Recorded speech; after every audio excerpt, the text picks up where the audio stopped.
When you're getting ready to put on the second side of the tail section, this portion is probably one of the most important that you get lined up correctly. Here you can see I have one side of the tail, but for the most part it's put on. I don't have the back side wrapped around yet. I'm going to have to unbolt it in order to do that.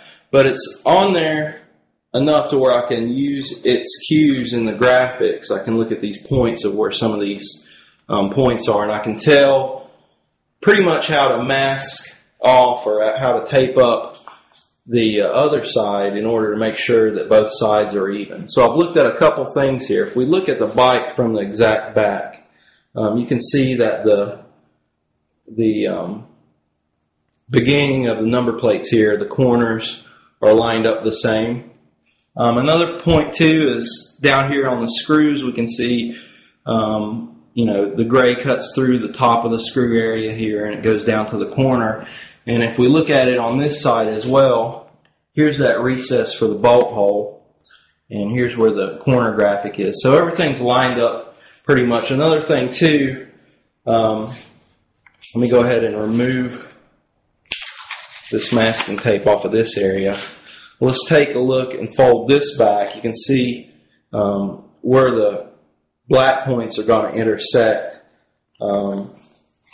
right around through here, the middle of the tail of the bike, and then right here's that graphic where it's going to intersect as well on this side too. So everything's lined up. I'm going to tape off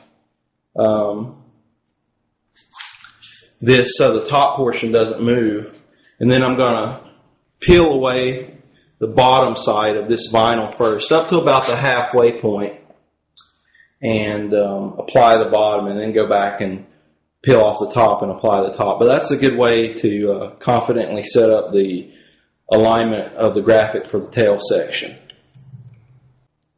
Another thing I want to point out too about this particular graphic, some Bikeskinz designs and graphics, of course it's not going to be the same as this kit. This is the GSXR Red kit.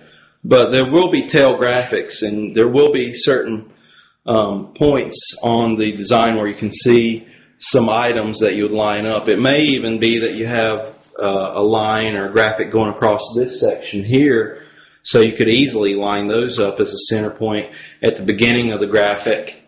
And then over here on the tail you could line up a graphic that's in the middle as well too. So you would use different cues and design points for these when you would be lining those up that are different design styles.